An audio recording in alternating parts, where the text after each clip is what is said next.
topic we have today is prevention of COVID-19, how to prevent, COVID-19 infection.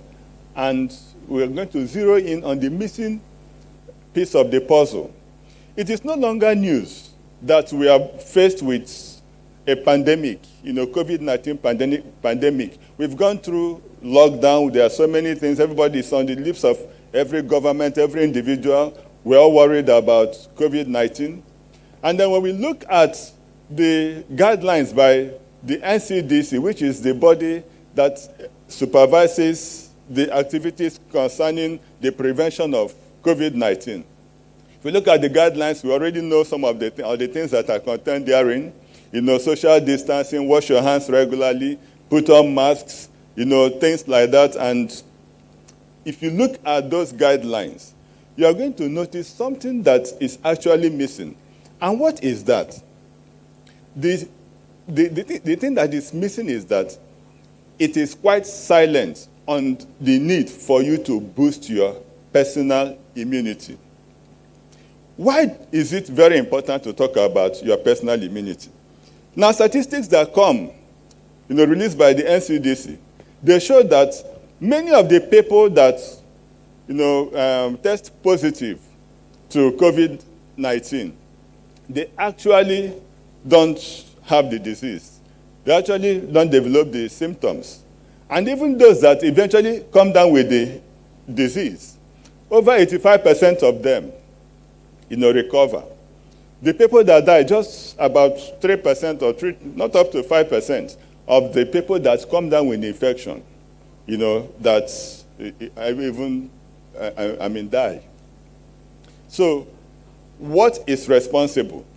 The thing that is responsible for the high survival rate is your immunity, your personal immunity.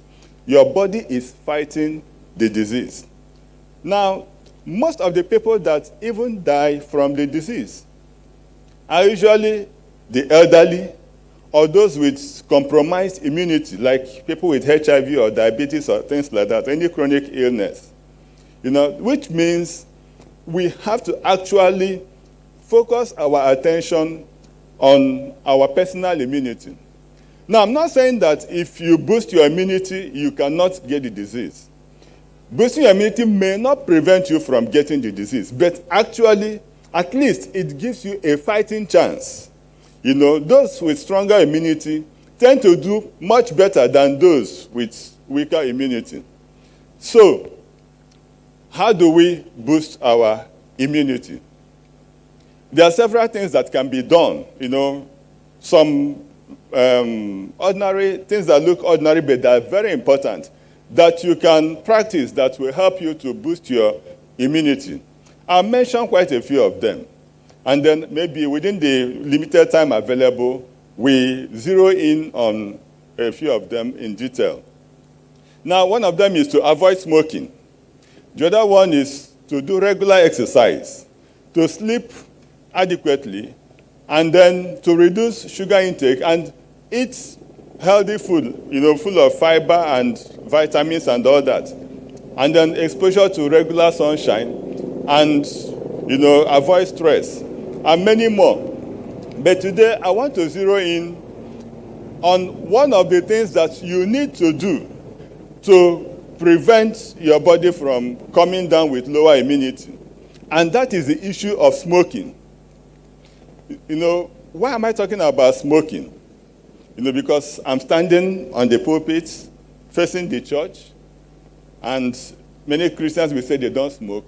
But the truth is that there are two types of smokers. Either you're the primary smoker or you're the secondary smoker. The secondary smoker is somebody that inhales the smoke from a primary smoker. Maybe if you stay near somebody who is smoking, you are equally guilty, of smoking. You can be called a smoker as well. And in fact, you are more prone to the dangers of smoking than the person who is a primary smoker. Now, that cigarette that people smoke contains, apart from the tar that is inside it, it contains a lot of toxins, several of them. And one thing that the cigarette will do, the the nicotine and other things that are contained in the cigarette, they damage your lungs. And we remember that COVID is an infection that has to do with your respiratory system. So if you have something that is damaging your lungs, like the smoke that comes from the cigarette, if you look at the screen, you're going to see the lungs of somebody who is a non-smoker, and then compare it with the lungs of somebody who is a smoker. Then you will imagine the damage that many people are causing to themselves. So smoking is very dangerous to health. It damages your lungs, it weakens immunity, and it makes you prone to some cancers and even heart disease and other things that will eventually compromise your immunity. So smoking, you have to avoid smoking. If you are smoking, you have to stop it. It's not a good habit. You are smoking your life away. It doesn't matter who you want to impress. You are destroying your life. So you have to stop forthwith. It is not life, it's death. Now, the other thing that we can talk within the short time available is alcohol. If you want to boost your immunity, you have to pay attention to the issue of alcohol. A lot of people argue concerning alcohol. They will tell you that the Bible says you should take a little alcohol for your stomach and things like that. And they will quote Bible passages for you. Fine. But the truth is that, alcohol intake is not entirely good. For those who take, you actually advise to take just moderate intake. But my problem with the moderate intake of alcohol is that alcohol is habit forming.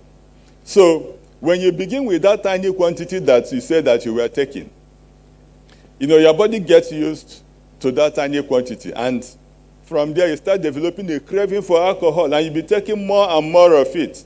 And if you ask those that are drunkards, they will never tell you, nobody will tell you that he started taking 1 carton of beer in a day. They always started with maybe that half a cup or sip of a glass and things like that. So what does alcohol do to the body, taking excess of it? One of the things, apart from many other problems associated with alcohol, but one thing you have to know is that the organ in your body that actually handles the alcohol that you take is your liver.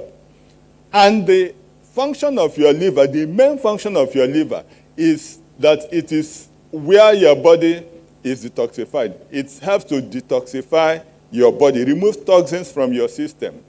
So if you damage the organ, because a lot of alcohol tends to damage the liver. It leads to chronic liver disease eventually, fatty liver and maybe liver cirrhosis, and from there liver cancer and things like that. So if you take out the organ that detoxifies your system, then you are now open to the harmful effects of toxins. And when toxins overwhelm your system, your immunity equally comes down. Apart from the fact that the liver equally helps to handle the things, the things that concern your immunity. So when the liver is taken out, your immunity is compromised, and then you become prone to infection by COVID-19. So if you want to have a stronger immunity, you have to avoid alcohol intake as much as possible. But if you must take alcohol, take just a little and be disciplined about it. That is the much we can talk about for now. Now, the final thing I'll talk about is your diet, And I have to pay particular attention to the issue of sugar. Sugar, white sugar, that comes either as a sugar cube or it can come as the granulated sugar, or it can come in form of ice cream, soft drinks, confectionaries, all those pastries, they are sources of sugar. One thing about sugar is that it weakens your immunity. It is not good for your immunity. In fact, I have developed a habit of calling it white witch. It's called white sugar, but if you consider the things that sugar do, what sugar does to your system, it's like witchcraft. It tends to weaken your immunity. It tends to weaken the cells that are supposed to fight diseases in your system. And so, if you want to boost your immunity, you have to pay attention to, your sugar intake. As much as possible, cut down on your intake of mineral, biscuits, sweets, all those things. They weaken your immunity. And we don't want to have poor immunity during this period that we are trying to avoid COVID-19 infection. So finally, I want to leave us with this. Later, we'll have to continue with other things we can do to boost our immunity and prevent the effect of COVID-19. Because when your immunity is strong, even when somebody, God forbid, gets infected with COVID-19, the body will be able to fight it and the person will come out a winner. So, finally, I want to say that in all these things, we have to, remember that God is in control of our health. He is the one, He is the Lord that healeth us. In all these things that we are saying, it is not just by our might, it is not by our power, but by the Spirit of the Lord. And He has said that He is Jehovah Rapha, the one that healeth us. But then we have our own part to play. If we're able to observe some of these things, our body will function better and we'll be happier for it at the end of the day. So, let me remind us, according to Proverbs chapter 17, verse 22, which says that laughter is good medicine. It brings healing to your bones. So, that is, in other words, what I'm saying is, be cheerful. Do not be afraid. Depend on God. And then practice some of the things we have talked about. And you will enjoy very strong immunity. And COVID will not know your address. Thank you very much for your time.